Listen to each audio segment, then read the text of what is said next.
Hey, what's happening, folks? Welcome back to Raspberry Pi tutorial part 9b.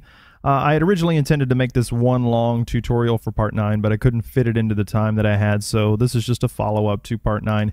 And today we're basically going to be doing the same thing that we did before, except that now we're going to redo the card that I used in the last tutorial and partition it back to the FAT32 format that we started with.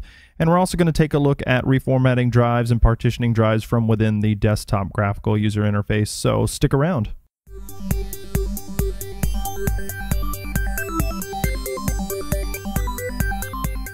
Alright, so let's say that we are done using the drive that we set up earlier on the Pi, and we want to repurpose this card to use in a digital camera.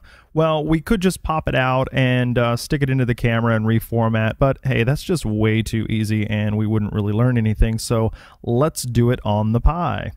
If you still have the drive plugged in, let's make sure that the drive is unmounted. So let's cd to somewhere else, let's say my home directory, and then sudo umount /dev /sda1, and then let's unmount the other partition that we made.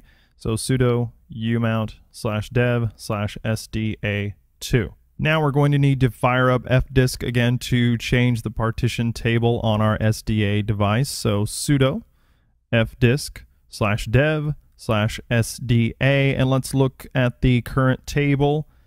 And there are two partitions that we created last time, so let's delete those. So we're going to use D, and let's start with partition 2 first, so 2, enter, and then D again to delete partition 1. And here we don't have to put the 1 in because there was only one partition left, and it just did it by default. And let's make sure both of those are gone, so P. Yep, gone. And so now let's create one big partition for our FAT32 drive. So N, and then we want it to be a primary. We want partition C1, and then we want to use the defaults here, and then also the default last sector. Let's just make sure we have our partition correct. Let's say P. And now we still have an 8 gig Linux partition here, and we want to change it to a Windows compatible FAT32. So how do we do that? So let's see what partition types we have available using L. So that's L for list types available. And let's look around here, and there it is. We have Windows 95 FAT32. So we need to use the B option. And in order to change the type, we need to do T. And then the type designation that we just found was B. And let's make sure that works. So P. And now we're back to what we started with. We have one large 8 gig partition that is Windows FAT32. So let's write that to the drive with W. Enter. And now we've exited. So the new partition and its type is written to the drive. And now we just need to format this drive with a FAT32 file system. And in order to do this, we're going to need to install a DOS file system tools package. So at this point, do sudo apt-get install DOSFS tools. All right, and as soon as that finishes, we now have the correct tools to format using FAT32. So let's get to it. So sudo mkfs-t vfat/dev/sda1. And once that file system is created, you're done. You now have the card back to the way it was with the FAT32 format, and it's ready to be used in a digital camera. Now, there's also a graphical way to set up drives as well, but since we need the USB port for the mouse that it would normally be plugged into, I wanted to teach you the command line stuff first.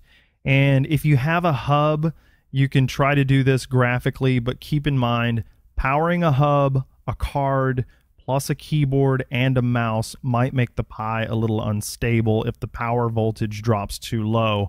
But let's try it out and see. You're definitely better off using a powered USB hub that draws power from its own power supply, which is what I'm using right now. I don't think this will work with an unpowered hub, but you can definitely try it if you want to.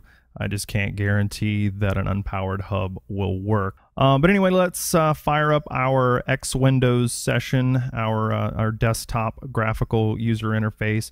So we use Start X, and we're going to need to install a tool called Gparted, or Gparted, or however you want to say it. It's basically the GNU partitioning editor.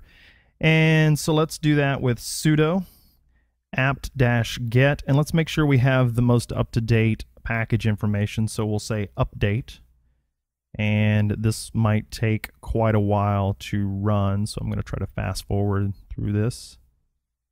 And as soon as this is done, our software package sources have been up-to-date or updated, and we're going to need to install Gparted. So sudo apt-get install Gparted. And this also might take a few minutes to install. And then we're going to type sudo Gparted. And once this is up here, you can see our drives and their partitions. And if you don't already have the SD card plugged in, let's go ahead and plug that into the powered USB hub and click over here to refresh devices. And from the drop-down menu on the right, let's select the SDA device, which is our card. And here you can see the FAT32 partition that we just created earlier. And I'm not going to go through the whole process of formatting this again for Linux. You can probably figure this out. It's pretty easy. But basically, you can do the same thing with Gparted that you did with fdisk, but in a graphical way. Just remember to hit the green arrow apply button to write your changes.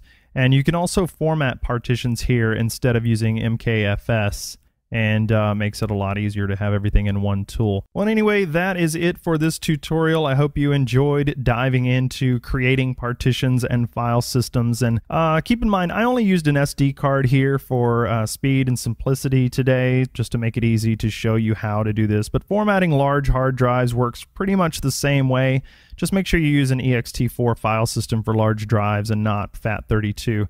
FAT32 is terribly inefficient for really large drives. And if you need a drive that can be read by both Windows and Linux, use NTFS. And if you need help on that, just let me know. Basically, you need to install the NTFS package in order to use it. I think it's NTFS-3G or something like that. Anyway, that's about it for today. If you have any questions, be sure to subscribe and comment, and I'll try to help if I can. As always, thank you for watching.